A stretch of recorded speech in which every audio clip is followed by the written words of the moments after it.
নমস্কার, শুরু করছি আজকের পর্বের বাংলা বলছে। কত খবরের ঘনঘটা এক একটা দিন থাকে। এই মুহূর্তে গতবারের ঠিক এই সময়টায় মনে পড়ছে 20 তারিখ আমফান কীভাবে আছড়ে পড়েছিল। একদিকে তখন করোনার চাপ, প্রথমবার করোনাকে সবাই ফেস করছে। ঠিক সেই সময় আমফানের এই দাপট গোটা বাংলাকে তছনছ করে দিয়েছিল। কলকাতা, উত্তর 24 পরগনা, দক্ষিণ 24 পরগনার করুণ অবস্থা তৈরি করেছিল। আবার সেরকম একটা ভ্রুকুটি তীব্র নজর রয়েছে। গোটা দেশে এখন এমন একটা পরিস্থিতি তৈরি হয়েছে, যেভাবে নরেন্দ্র মোদীর জনপ্রিয়তায় ভ্যাকসিনকে কেন্দ্র করে সবচেয়ে একেবারে তলানিতে গিয়ে ঠেকছে। একের পর এক মিম তৈরি হচ্ছে।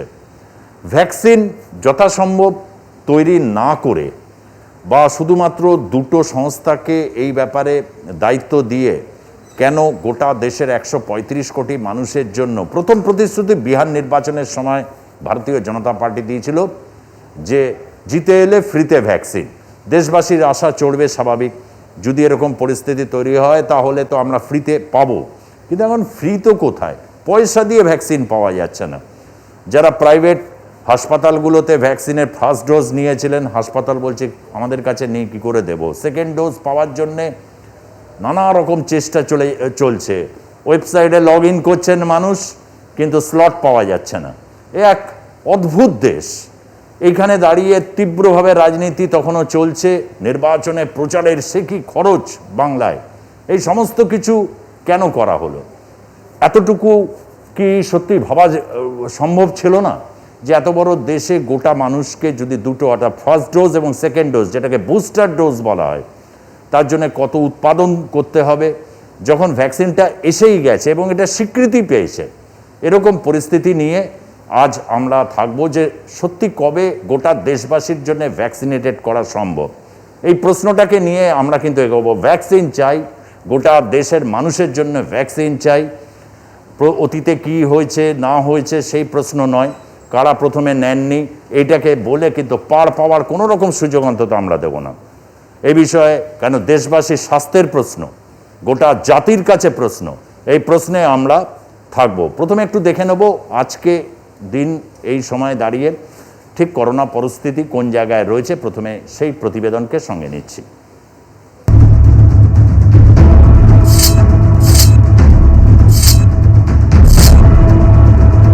রাজ্য সরকার 30শে মে পর্যন্ত কার্যত লকডাউন ঘোষণা করায় দৈনিক সংক্রমণের হার গত কয়েকদিনে কিছুটা কমেছে। সেই সংখ্যা যদিও 20,000-এর নিচে আছে ঠিকই, কিন্তু তা 19,000-এর নিচে নামেনি। পাশাপাশি এই 4 দিনেই রাজ্যে মৃত্যুর সংখ্যাও বেড়েছে। স্বভাবতই চিন্তায় চিকিৎসক মহল। রাজ্যে বেলাগাম সংক্রমণ, এক নজরে দেখে নেব স্বাস্থ্য দফতরে দেওয়া তথ্যে আক্রান্ত ও মৃতের সংখ্যা কত।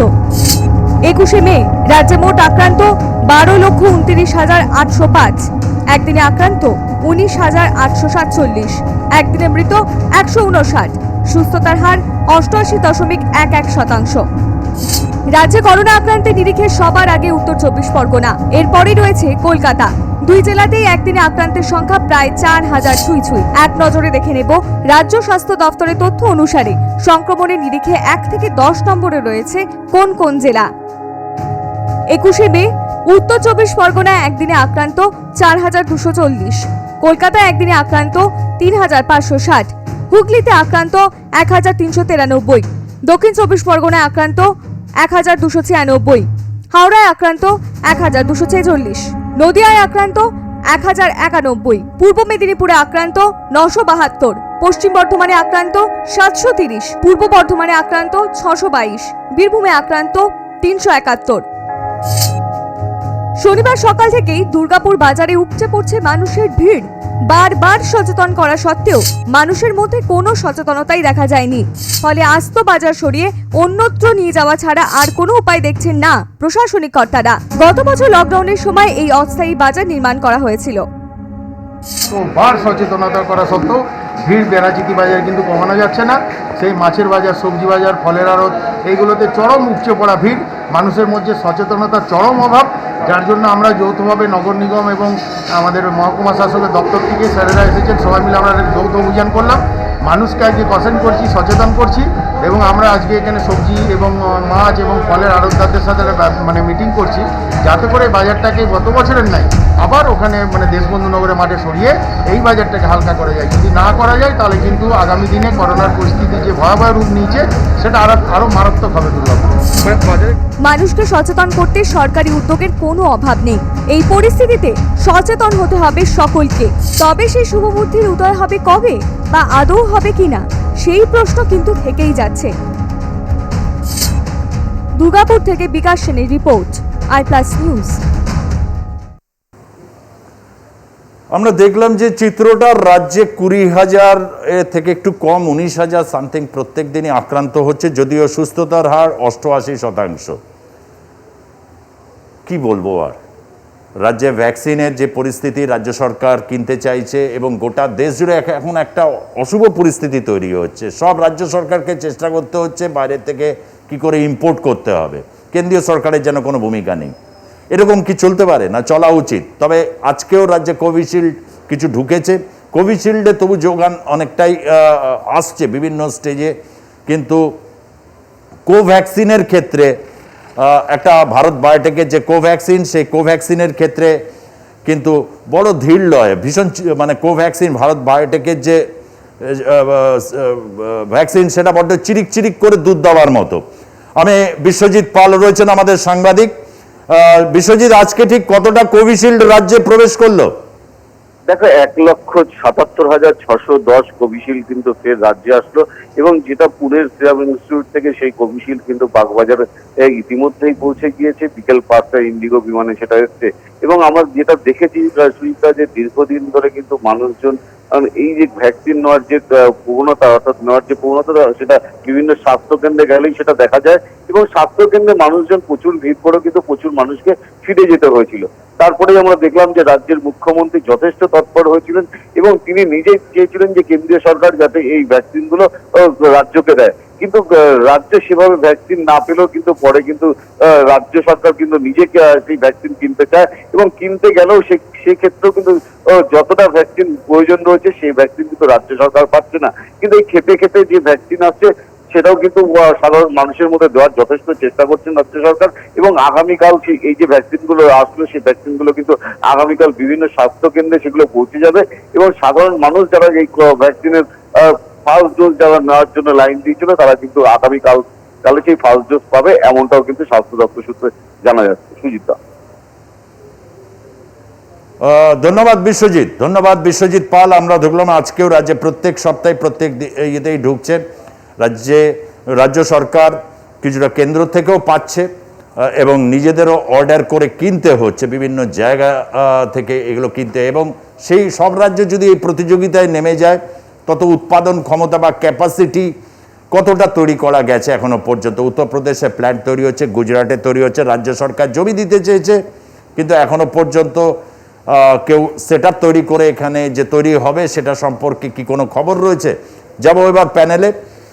রাজনৈতিক বক্তব্য, মূলত যারা রাজনৈতিক জগতের সঙ্গে রয়েছেন তারাই রয়েছেন। সুপ্রিয় চন্দ্র রয়েছেন, তৃণমূল কংগ্রেসের সবচেয়ে তরুণতম যিনি মুখপাত্র তিনি রয়েছেন। সুমন রায়চৌধুরী প্রদেশ কংগ্রেসের মুখপাত্র, এবং দীপন মজুমদার রয়েছেন, যিনি একজন রাজনৈতিক বিশ্লেষক হিসাবে আজকে তিনি আমাদের সঙ্গে রয়েছেন। দীপন মজুমদার, আমি প্রথমে সুপ্রিয় চন্দ্রের কাছে যাব। সুপ্রিয়, তরুণ প্রজন্মের প্রতিনিধি, রাজ্য জুড়ে প্রায় মানুষের যে সংখ্যা প্রায় 11 কোটি, টোটাল ভ্যাকসিনেশনে এবার তো রাজ্য জুড়ে একটা বিপুল চাহিদা তৈরি হয়েছে। তার কারণ হচ্ছে প্রত্যেকেই ইন্টারেস্টেড ভ্যাকসিনেশনের জন্যে। সরকার তো বলেছে 18 থেকে একেবারে অনওয়ার্ডস, কিন্তু যা পরিস্থিতি এখনো পর্যন্ত খুব কিঞ্চিত সংখ্যক 18 বছর বয়সীদের প্লাস আর কি, 18 থেকে যদি দেখি সেটা সংখ্যাটা এখনো পর্যন্ত নেগলিজেবল জায়গায় রয়েছে। এটা একটা আশঙ্কার জায়গা রয়েছে। প্রত্যেকেই তো চাইছেন যে ভ্যাকসিন চাইছেন, ভ্যাকসিনেটেড, কেউ কেউ টাকা দিয়েও নিতে চাইছেন প্রাইভেট হাসপাতালগুলোতে। কোনো আশার বাণী শোনাতে পারো? শারীরিকভাবে কোভিড মোকাবিলার ক্ষেত্রে যে কথা নতুন করে বলবার আমি মনে করি একেবারেই প্রয়োজন নেই, কারণ সার্বিকভাবে একটা সভ্যতার সংকটের মধ্যে আমরা দাঁড়িয়ে রয়েছি। এটা শুধুমাত্র রাজনৈতিক, সামাজিক কিংবা কোনো একটা সাংস্কৃতিক কোনো একটা নির্দিষ্ট জগতের বা নির্দিষ্ট ক্ষেত্রের সংকট নয়। এটা একটা ক্রাইসিস অফ দ্য সিভিলাইজেশন, এটা সভ্যতার সামনে একটা চ্যালেঞ্জ, সভ্যতার সামনে একটা সংকটের সামনে দাঁড়িয়ে গোটা পৃথিবী লড়ছে। সেখানে দেশের পাশাপাশি রাজ্য হিসেবে পশ্চিমবঙ্গ সরকারও চেষ্টা করছে। কিন্তু আমরা যে কথা বারবার করে মমতা বন্দ্যোপাধ্যায় বলেছিলেন এর আগেও, শুধুমাত্র এই নির্বাচন উত্তর রাজনীতি, কেন্দ্র রাজ্য সম্পর্ক, এই সমস্ত টুকরো টুকরো মিডিয়া ওয়ার্ডস বা সংবাদ জগতের সঙ্গে সংশ্লিষ্ট শব্দের বাইরেও যদি এই বাস্তবতাগুলোর বাইরেও একটা পরাবাস্তবতার খোঁজ করি, একটা পরাবাস্তবতার দিকে চোখ মেলে তাকাই, আমরা দেখতে পাবো মমতা বন্দ্যোপাধ্যায়ের নেতৃত্বে পশ্চিমবঙ্গ সরকার অনেক আগে বলেছিল যে যদি সাফিসিয়েন্ট ভ্যাকসিনের যোগান সম্ভব হয়, সেই ক্ষেত্রে কিন্তু মাত্র 3 মাসের মধ্যে আমরা আমাদের যে পশ্চিমবঙ্গের জনসংখ্যা, এই জনঘনত্বপূর্ণ রাজ্যেও আমরা সার্বিক জনসংখ্যা ভ্যাকসিনেশনের আওতায় নিয়ে আসতে সক্ষম রাজ্য প্রশাসন। সেই ক্ষেত্রে যেটা সবচেয়ে বড় চ্যালেঞ্জ হয়ে দাঁড়িয়েছে, এই প্যানেলের সবাই যেটা নির্দ্বিধায় একসঙ্গে স্বীকার করতে বাধ্য হবে, কারণ তথ্য পরিসংখ্যানের উপর দাঁড়িয়ে কথা বললে এটা অস্বীকার করার কোনো জায়গা নেই, যে ভ্যাকসিনের সাফিসিয়েন্ট সাপ্লাই নেই। সাফিসিয়েন্ট সাপ্লাই লাইন বা সাফিসিয়েন্ট সাপ্লাইয়ের যে প্রসেস বা তার যে একটা নির্দিষ্ট পরিকল্পনা, একটা পরিকল্পিত একটা ডিজাইন, সেটা কিন্তু যারা তার একমাত্র আনসারেবল অথরিটি, মনে রাখতে হবে এই ডিজাইন আমরা সার্বিক হ্যাঁ সুপ্রিয়, শুনলাম। মনে রাখতে হ্যাঁ না, কিন্তু আমি এক লাইন শুধু বলে নিই যে মনে রাখতে হবে যে এর কিন্তু একমাত্র আনসারেবল অথরিটি হচ্ছে সেন্ট্রাল গভর্নমেন্ট। তাই সেন্ট্রাল গভর্নমেন্ট শুধুমাত্র ফেলিয়ার বলে তো সমাধান হবে না।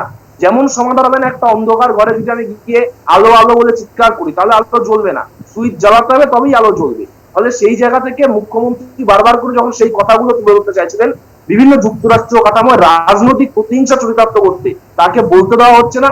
কেন্দ্রের থেকে চূড়ান্ত অসহযোগিতা দেখা যাচ্ছে। তারপরেও আমি বলছি যে আশার কথা দিয়ে তুমি শুরু করলে আজকে অনুষ্ঠান, আমি শাসক দলের পক্ষ থেকে দায়িত্ব নিয়ে বলছি, তৃণমূল কংগ্রেস দলের পক্ষ থেকে, যে রাজ্য প্রশাসন অত্যন্ত সচেষ্ট এবং ইতিমধ্যেই যে 45 বছরের ওপরের যে ভ্যাকসিনেশনটা অনেক জায়গায় হয়েছে, 18 থেকে 45 সেটাও হচ্ছে। হকার বা যে জাতীয় ফ্রন্টলাইন ওয়ার্কারদের পরে যাদের মাধ্যমে ট্রান্সমিশন হওয়ার জায়গাটা সবচাইতে বেশি, সেই জায়গাগুলোকে চিহ্নিত করে, সেই জায়গাগুলোকে স্পটেড করে রাজ্য প্রশাসনের মাধ্যমে কিন্তু 24 আওয়ার্স মনিটরিং এর মাধ্যমে তাদেরকেও ভ্যাকসিনেশন কাজটা চলছে। আগামীতে এই সাপ্লাই যদি এরকম ভাবে থাকে, সম্ভব হয়, সেই ক্ষেত্রে আর খুব বেশি সময় লাগবে না রাজ্যকে করোনা মুক্ত করার ক্ষেত্রে, এই আশা আমরা করতে পারি। আশাবাদী সুপ্রিয়। আমি আসব কংগ্রেসের যিনি মুখপাত্র সুমন রায়চৌধুরী। এরকম একটা পরিস্থিতি গতবার আমরা দেখেছিলাম, যখন কিভাবে কমব্যাট করা যায়, সে সময় ফিজিক্যাল ডিস্টেন্সিং যে বিধিগুলো ছিল, অর্থাৎ কোনোভাবে আক্রান্ত যাতে মানুষ বেশি না হয়, পরিস্থিতি বিগড়ে গেল সেকেন্ড ওয়েভের সময়। এবার আমরা দেখতে পাচ্ছি যখন ভ্যাকসিনেশন রাজ্যগুলোর মধ্যে শুরু হয়ে যাচ্ছে একটা প্রতিযোগিতা, এরকম একটা বাতাবরণ তৈরি করা হলো। বিহার নির্বাচনের সময় থেকে এই ভ্যাকসিন বিষয়টা রাজনীতির উপকরণ হলো, যে ভ্যাকসিন ফ্রিতে দেবো, সবার কাছে পৌঁছে যাবে। এরকম একটা পরিস্থিতির মধ্যে আমরা দাঁড়িয়ে আছি যে চাতক পাখির মতো অনেকে অপেক্ষা করে আছে, স্লট বুকিং করে ভ্যাকসিন এর জন্য তারা পাচ্ছেন না। এই পরিস্থিতির জন্য দায়ী কে সুমন?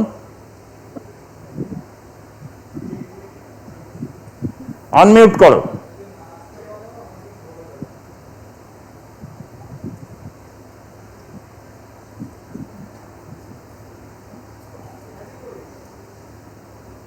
হ্যাঁ সুমন,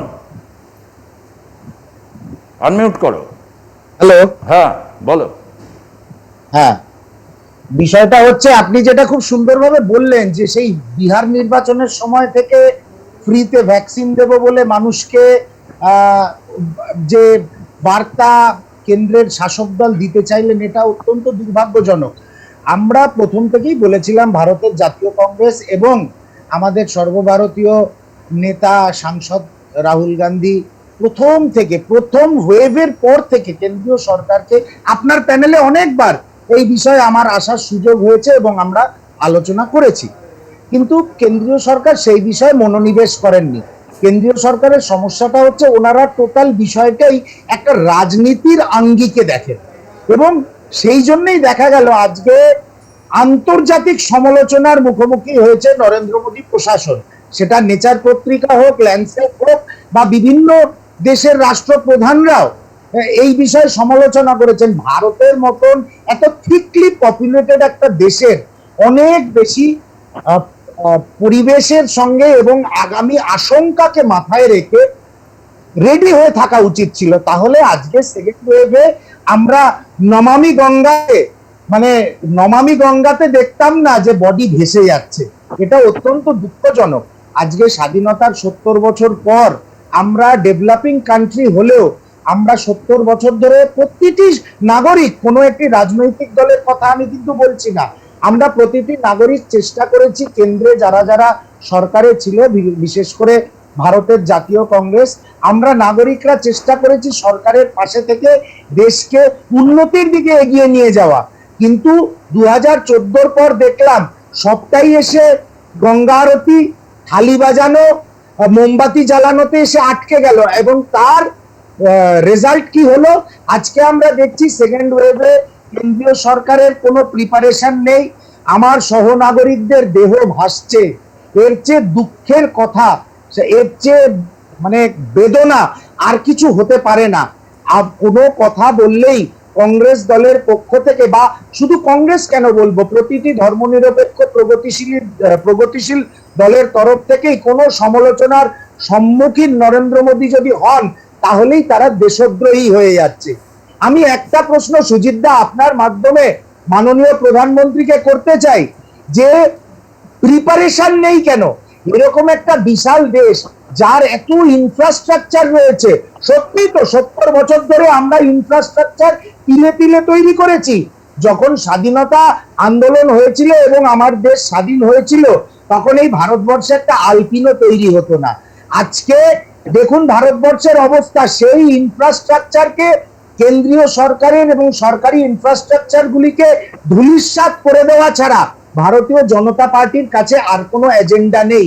তাই আমার সহনাগরিকদের এটাই কথা হচ্ছে দীপন মজুমদার, এইখানে প্রশ্নটা, যে দেশ সবচেয়ে বেশি এমনিতে অন্য সময়, মহামারীর সময় ছাড়া অন্য সময় সবচেয়ে বেশি ভ্যাকসিন প্রস্তুত করে, সেই দেশের মানুষ আজকে চাতক পাখির মতো বসে আছে যে কবে পাবে তাদের কাঙ্ক্ষিত ভ্যাকসিন। হচ্ছে ধীরে ধীরে কাজ এগোচ্ছে। 137 কোটির দেশে মানে ডবল ডোজ যেটাকে বলে, অর্থাৎ প্রথম ডোজ এবং বুস্টার ডোজ মিলিয়ে কবে হবে তার নির্দিষ্ট কোনো কেউ স্থিরীকৃত বলতে পারছেন না। প্রধানমন্ত্রী কাঁদছেন অসহায়ের মতো, কখনো কখনো তিনি বলছেন, স্বীকারও করে ফেলছেন যে প্রস্তুতির যে অভাব, এটা আর কোনোভাবে ঢেকে রাখা গেল না। কেন এই প্রস্তুতির অভাব? অন্য কিছু তো প্রস্তুতির অভাব হয় না। তাহলে এই ক্ষেত্রে দেশের জনস্বাস্থ্যের প্রশ্নে, গণটিকাকরণের প্রশ্নে এই প্রস্তুতির অভাব গোটা বিশ্বের কাছে ভারতকে একেবারে যাকে বলে সামনে নিয়ে এলো, তার একটা চেহারা দেখতে পেল। এই চেহারাটা একদিকে যেমন হচ্ছে লজ্জা, শঙ্কার, অন্যদিকে গোটা দেশবাসীর মানুষের কাছে এখন একটা বড় প্রশ্ন দাঁড়িয়েছে, কবে পাবে সে ভ্যাকসিন। এখন এদিক দূর কেউ কেউ ভ্যাকসিন নিয়ে বসে আছে, সেই যেন অনেকটাই ফিট, যে পাইনি এখনো স্লট বুক করে বা কোনোভাবে, তার কাছে কিন্তু খুব শঙ্কার মধ্যে দিয়ে সে তার জীবন কাটাচ্ছে। এটা কি হওয়ার খুব জরুরি ছিল? দীপন মজুমদার। প্রথমেই সবাইকে নমস্কার। প্রথমে যে কথাটা বলতে হয় সেটা হচ্ছে, আমাদের ভারতবর্ষ হচ্ছে 137 কোটি মানুষের একটা দেশ, তো বিপুল জনসংখ্যা।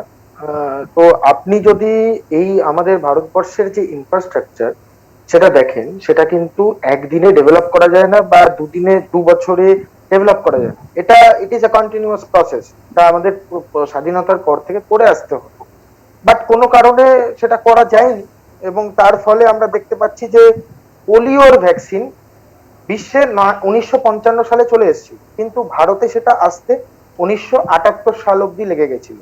কিন্তু অপরদিকে আমরা যদি কোভিড-19 দেখি, বিশ্বে কোভিড-19 ভ্যাকসিন ডিসেম্বর 2020-তে এসেছিল, ভারতে সেটা অ্যাভেলেবেল ছিল জানুয়ারি 2021। তো আমি এখানে কংগ্রেসের মুখপাত্র বসে আছেন, উনি বললেন যে কংগ্রেস অনেক ভালো কাজ করেছেন। অবশ্যই কিছু ভালো কাজ করেছে, কিন্তু এই যে continuous process of developing the infrastructure, এটা আমার মনে হচ্ছে না করেছে বলে। কারণ 137 কোটি দেশের একটা মানে যেটাকে বলছে লার্জেস্ট ভ্যাকসিনেশন ড্রাইভ, সেটা করতে কিন্তু ইনফ্রাস্ট্রাকচার আমাদের দেশে নেই এই মুহূর্তে। কিন্তু আপনি যদি এই 137 কোটি দেশের মানুষকে ইউএসএ, যে মানে যাকে আমরা সব থেকে ডেভেলপ কান্ট্রি বলি, সেই দেশের যা ইনফ্রাস্ট্রাকচার আছে, সেই দেশের ইনফ্রাস্ট্রাকচার দিয়ে যদি আপনি এই 137 কোটির মানুষকে ভ্যাকসিনেটেড করতে যান, আপনি কিন্তু পারবেন না। কারণ 137 crore পিপলের জন্য যে আমাদের যে লেভেলের ইনফ্রাস্ট্রাকচার দরকার সেটা ইউএস এর থেকেও বেশি দরকার। তাই আমি আপনাকে এখানে বলছি এখানে হতাশ হওয়ার কিছু নেই। ঠিকই আমরা বলছেন কিন্তু- আপনি, ইনফ্রাস্ট্রাকচার তো পর্যাপ্ত নেই, এটা বোঝাই যাচ্ছে, কিন্তু তাহলে এই প্রতিশ্রুতিগুলো কি কেন দেওয়া হলো? নির্বাচনে ভোট পাওয়ার জন্য, বা দেশবাসীকে আমি আপনাকে- হচ্ছে মিথ্যা আশ্বাস দেওয়াটার কেন? এটা কি আমি লজিক আপনাকে থাকতে বলছি। পারে? আমি আপনাকে বলছি, দেখুন নির্বাচনে বলা হয়েছিল যে বিহার নির্বাচনে বলা হয়েছিল যে ফ্রিতে ভ্যাকসিন দেবে। তো আপনি একটা সরকারি হাসপাতালে যান, পুরো ভারতবর্ষের যে কোনো একটি সরকারি হাসপাতালে যান যেখানে ভ্যাকসিনেশন হচ্ছে, সেখানে কি ভ্যাকসিন ফ্রিতে দেওয়া হচ্ছে না? আমার প্রশ্ন হচ্ছে এটা। এবং আমার আরেক মুখপাত্র, তৃণমূলের মুখপাত্র, উনি বললেন যে পশ্চিমবঙ্গে নাকি 18 থেকে 44 বছর বয়সী যারা আছে তাদের ভ্যাকসিনেশন নাকি খুব স্মুথলি এগোচ্ছে। আমি আপনাকে একটা মানে দুটো জেলার এক্সাম্পল দিচ্ছি। দক্ষিণ 24 পরগনায় এই মুহূর্তে কোউইন অ্যাপে আপনি যদি যান, 18 থেকে 44 বছর বয়সী কোনো সেন্টার তারা ভ্যাকসিন প্রোভাইড করছে না। কলকাতায় অনলি দুটো সেন্টার প্রোভাইড করছে, সেটা দুটো বেসরকারি হাসপাতাল। একটি হাসপাতাল 1500 টাকায় ভ্যাকসিন দিচ্ছে, আরেকটি হাসপাতাল 900 টাকায় ভ্যাকসিন দিচ্ছে। তাহলে আমার প্রশ্ন হচ্ছে, এত যে ভ্যাকসিন আসছে রাজ্যে, সেই ভ্যাকসিন 18 থেকে 44 বছর বয়সী যারা ওয়ার্কিং ক্লাস তাদেরকে কেন দিচ্ছেন না মাননীয় মুখ্যমন্ত্রী? আমি আবার আরেকটা কম্পারিজন আসছি উত্তরপ্রদেশে। উত্তরপ্রদেশের একটা, আমি ডিস্ট্রিক্টের কথা বলছি, এলাহাবাদ ডিস্ট্রিক্টে, প্রয়াগরাজ যেটাকে এখন বলে, প্রয়াগরাজ ডিস্ট্রিক্টে 14টা ভ্যাকসিনেশন সেন্টার আছে যেখানে প্রতিদিন 18 থেকে 14 বছর বয়সী মানুষদের ভ্যাকসিনেটেড করা হচ্ছে। এবং তার ফলস্বরূপ আমরা দেখতে পাচ্ছি গতকাল অবধি উত্তরপ্রদেশে 10 লক্ষ মানুষ যারা 18 থেকে 44 বছর বয়স, তাদের ভ্যাকসিনেশন কমপ্লিট হয়েছে ফার্স্ট ডোজ। তাহলে আমাদের এখানে গাফিলতাটা কোথায় হচ্ছে? গাফিলতা আমরা অলরেডি দেখতে পেয়েছি যে 5 লক্ষ ভ্যাকসিন আমাদের পুড়ে গেছে, দে হ্যাভ বিন ওয়েস্টেড। আমি আবার আরেকটা উদাহরণ দিচ্ছি, পাঞ্জাবে আমাদের যা কোভিড পরিস্থিতি আছে, সেখানে 2.4% মর্টালিটি রেট, যেটা পুরো ভারতবর্ষের মধ্যে সব থেকে বেশি। এবং আমি আমার কংগ্রেসের মুখপাত্রকে আরেকটি ইনফরমেশন দিতে চাই, রাজস্থান যে আমাদের রাজ্য আছে, কংগ্রেস শাসিত রাজ্য, সেখানে 11.5 লক্ষ কোভিড ডোজ নষ্ট হয়ে গেছে। এর দায় কে নেবে? এর দায়ও কি কেন্দ্র সরকারকে নিতে হবে? এই যে এত ওয়েস্টেজ কেন হচ্ছে? চুরু ডিস্ট্রিক্টে 40% আপনি সুপ্রিয়র কাছে এবং সুমন অবশ্যই আসতে হবে। একদিকে ওয়েস্টেজের উদাহরণ রাজস্থানের তুলে ধরলেন যে ওয়েস্টেজ হয়েছে, পাঞ্জাবের উদাহরণ তুলে ধরলেন, এবং উত্তরপ্রদেশের এলাহাবাদ ডিস্ট্রিক্টের উদাহরণ দিলেন। পশ্চিমবঙ্গের ক্ষেত্রে পার্সেন্টেজটা কত, এটা নিঃসন্দেহে সুপ্রিয়র কাছ থেকেই জানতে চাইব। 18 থেকে 44, এবং হচ্ছে সেকেন্ড ভ্যাকসিনেশন কমপ্লিট যেটাকে বলা হয়। কেন সেকেন্ড ভ্যাকসিনেশনের ক্ষেত্রে দীপনবাবু যাই বলুন, প্রথমে কেন এগুলো আগাম বলে দেন? এগুলো তো টেকনিক্যাল ব্যাপার। প্রধানমন্ত্রী সব আগাম বলে দিচ্ছিলেন, সবাই যারা আমলা রয়েছে বা যে রয়েছে তারা কিছু বলছে না। তারপর এখন আবার একটু দেখছি ব্যাকফুটে চলে আসছে, না এখন সেকেন্ড ডোজ অনেক বেশি, 3 মাস পরে দিলেও কোনো অসুবিধার কিছু নেই। এটা কেন? এগুলো তো মানুষের মধ্যে সংশয়, দ্বিধা, এমনি একটা মানুষ অত্যন্ত সংশয় দ্বিধার মধ্যে রয়েছেন, আরও বাড়িয়ে দিচ্ছে নাকি? কবে এটার মধ্যে একটা কমপ্লিট মানে নেস আসতে পারে বিশেষভাবে এই রাজ্যে, এই ব্যাপারে আপনাদেরকে নিশ্চিতভাবে কিছু জানাবো। তবে একটা বিরতির পর ফিরছি, সঙ্গে থাকুন।